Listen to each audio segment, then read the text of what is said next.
Hi there, I'm the Herd Man. Thank you for joining me at Two in the Herd Natural Partnership. Today we're going to talk about one of the popular methods of horse training that is in use today, natural horsemanship. Even though the techniques have been around for a long time, it wasn't always called natural horsemanship. This was cleverly done in the 1980s as a marketing ploy to appeal to horse owners as a more gentler, a more humane way of training a horse. Natural horsemanship. See how easily it rolls off the tongue? It sounds so natural. Now, business-wise, that's pure genius. That's a home run. Because the word natural appealed to people, and of course we know this to be true because it has made a few clinicians multimillionaires. So like little clones that we are, we all went along thinking that not only that this is the correct way, but it is the only way to train our horse. It has to be, right? Because it's natural.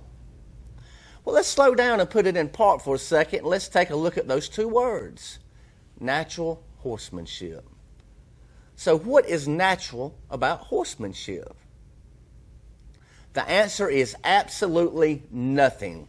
There's nothing natural about a horse and a man having a relationship with each other. Nothing.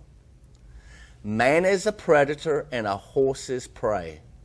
Plainly speaking, we are enemies.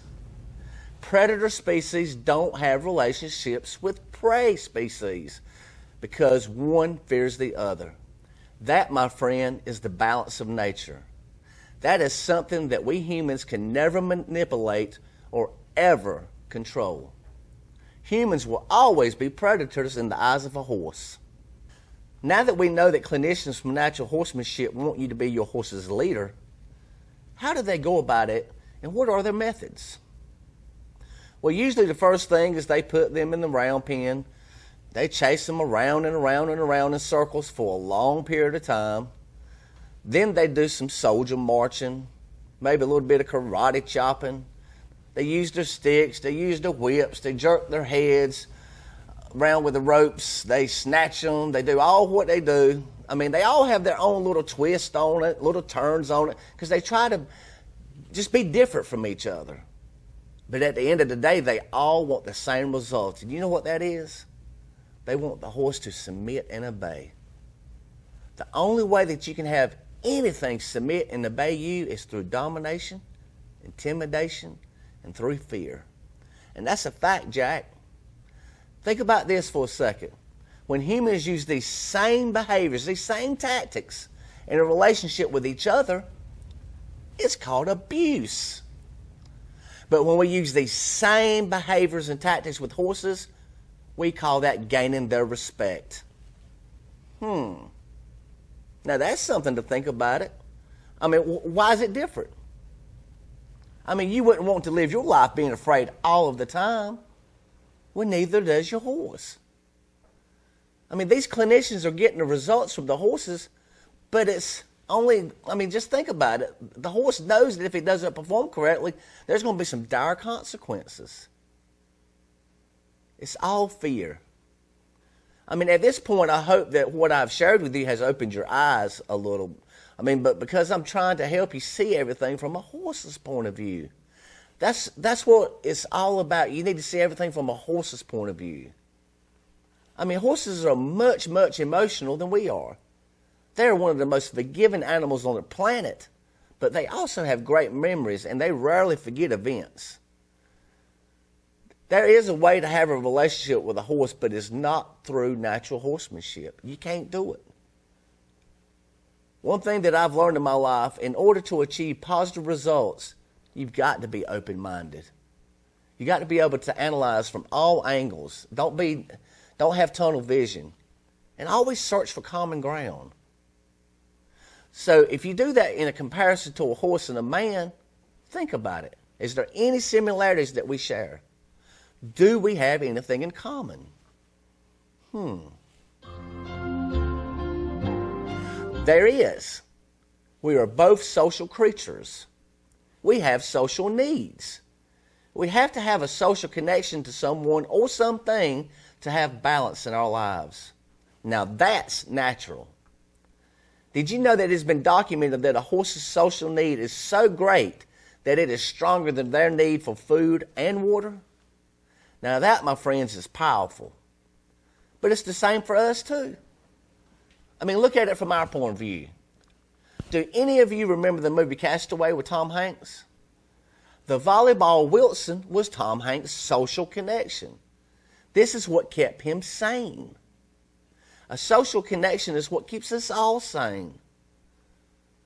So there's the key for a man to have a relationship with a horse. A connection. A partnership. A natural partnership. So let's do a quick recap. Natural horsemanship is a myth and doesn't exist. Trying to become your horse's leader is not going to happen, ever. Natural horsemanship methods are to get your horse to submit and obey. Man and horse are social creatures. It is a fact that true horsemanship is natural partnership because of the balance of nature.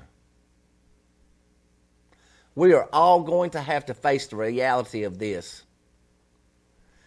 You got to understand that we humans are only substitutes for what the horse truly desires, and that's to be with another horse. I'm sure that you all remember the movie Hidalgo. I love that movie.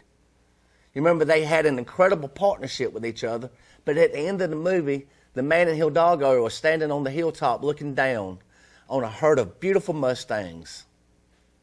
They look at each other, and the man knows that Hidalgo loves him. But Hidalgo's instincts is to be with the herd. As hard as it was for both of them to part, the man had to be selfless. He had to let Hidalgo go because he knew that even though all that he had given to the horse and the horse had given to him, he had only been a substitute for what he really needed. He released Hidalgo, and Hidalgo ran down the hill and joined the herd. You see, a partnership is 50-50, and that means that you have to give to receive. Reciprocity.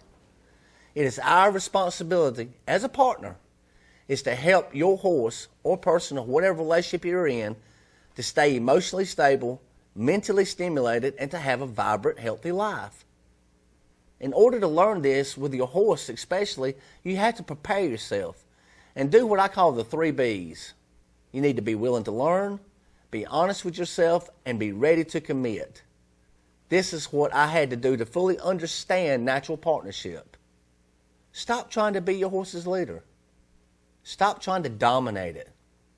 Stop being narrow-minded and be willing to learn a better way. Put your old ways behind you. Embrace natural partnership. And then you will be ready to join the herd.